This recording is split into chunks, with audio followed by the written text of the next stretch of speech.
Family of 10 rejects free 5-bedroom home, has requests for taxpayers. When a family of 10 was presented with a 5-bedroom home free of charge, they immediately turned down the generous offer. Instead, the family, which receives more than $50,000 per year in benefits, had a simple request for taxpayers. For Arnold Mvolsub and his wife Jean, both of whom were born in Cameroon, living in Britain means pursuing the ultimate dream for their family. Still, they didn't expect that this pursuit would include struggling to provide the basic needs for their 8 children and possibly even more in the near future.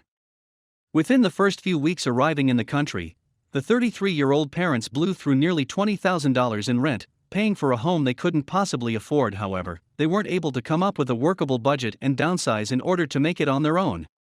Discovering the benefits that are available to immigrants, the Subs quickly applied for every welfare program for which they could qualify. Soon, the family was receiving $1,656 per month for rent and more than $57,000 in annual benefits. However, they decided that this simply wasn't enough for a family of 10 to thrive.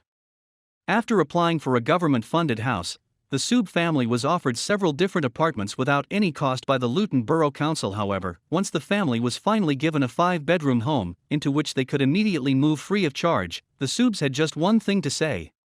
After being presented with a lavish 5-bedroom house entirely for free, the family of 10 rejected the offering, replying that the home would be too cramped. According to Daily Mail, instead, they insisted that the taxpayers provide them with a much larger house, more than double the size they were offered, having at least 6 double-sized bedrooms in which to house their children.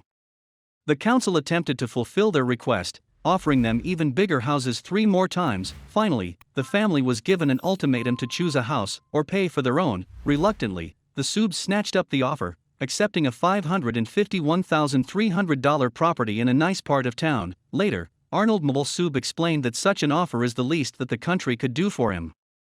He said, "Where I'm from, they would give houses to English people easily and treat them very fairly, so I expect fair treatment from any country I move to.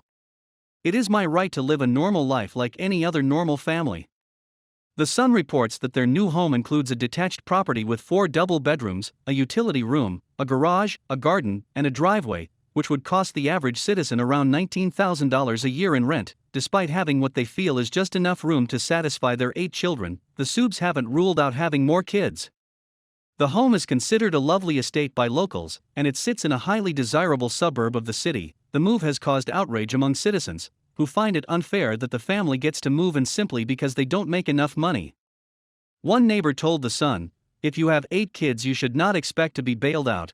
The father has played the system and won. They are extremely fortunate. This is a lovely estate. Parents are desperate to move here."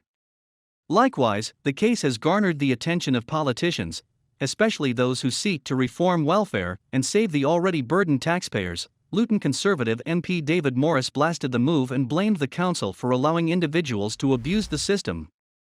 Families up and down Britain could never dream of affording a big house like this, yet they are having their noses rubbed in that fact by being made to fork out for someone else to live like a king, he said. In addition to their $500,000 home, the Subs have gladly taken many more taxpayer-funded benefits.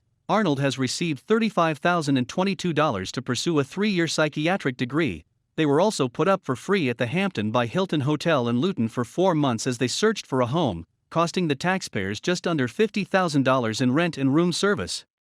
Some publications were forced to retract their initial reports because the Sub family found their words to be insulting and false. Arnold reiterated that he had worked 2 jobs at one point and still could not afford to provide for his 8 children. He insisted that he had merely invoked his statutory rights in asking the council for a larger home. Additionally, the Mirror was forced to financially settle with the Subs, paying them a confidential settlement sum with their reasonable legal costs. The Sub family maintains that they are owed every penny they've received from the taxpayers. They also haven't ruled out having more children in the future. For now, we can only assume that the family of 10 is living comfortably on the dole, while families who work more cumbersome jobs struggle to pay for less lavish lifestyles. Thank you for watching this fantastic story. Please tap one of the 2 videos on your screen for another amazing Wonder Stories.